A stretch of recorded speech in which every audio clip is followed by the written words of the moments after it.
It was a war that began on shaky ground in the aftermath of an America rattled by the 9/11 attacks. The message is that there are known knowns. There are things we know that we know. There are known unknowns. That is to say, there are things that we now know we don't know. But there are also unknown unknowns. There are things we do not know we don't know. And 20 years after invading Iraq, the U.S. is still dealing with its consequences and a debate over who is to blame for the fallout. From an empowered Iran and eroded U.S. influence in the Middle East to ongoing combat with Islamic State fighters in Iraq and Syria, experts say the cost of U.S. involvement in Iraq since 2003 is vast, and in the end, enabled ethnic strife and complicated U.S. policy in the Middle East.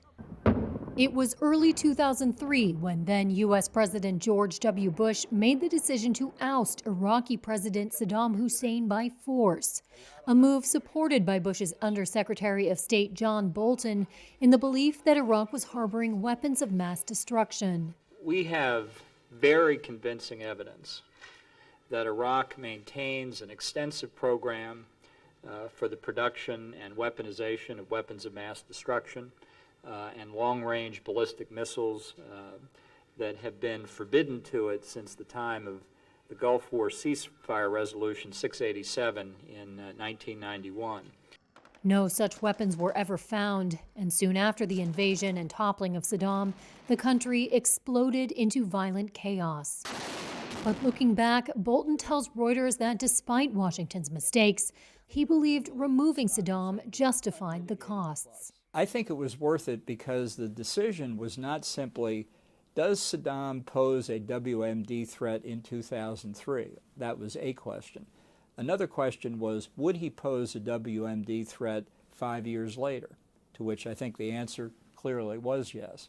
In Bolton's telling, it was a decision made years later that was the most consequential: the 2011 withdrawal of U.S. troops by then-President Barack Obama. And then for Obama to pulled the rug out from underneath of him yet again. After years of unrest, the withdrawal left a vacuum soon filled by ISIS militants, seizing roughly a third of Iraq and Syria, and fanned fears among Gulf Arab states that they could not rely on the United States. Jim Steinberg was a Deputy Secretary of State under Obama. He says the administration had little choice but to pull out, given Iraqi resistance to keeping U.S. troops. There wasn't a meaningful option to really stay unless we were prepared to stay, without the support of the government, which is obviously inconceivable. Steinberg said the war itself, not the 2011 withdrawal, raised deep questions about Washington's reliability as a partner. We have this reputation of breaking but not repairing. And that's very dangerous in terms of, because when you're in the region and you have to live with this problem, when we come in episodically and try to make things the way we want them to be, but then at the end of the day pull away, the question is whether people aren't worse off for both parts, which is both the intervention and then the pulling away, than if we had never intervened at all. Bolton's belief that the intervention and removal of Saddam was worth the eventual cost is not held by many current and former officials, even in the Republican Party. According to the Costs of War project at Brown University, the U.S. price tag to date for the wars in Iraq and Syria is nearly $2 trillion, with more than 500,000 people killed as a direct result of the wars, including military, Iraqi and Syrian civilians, police, opposition fighters, and media.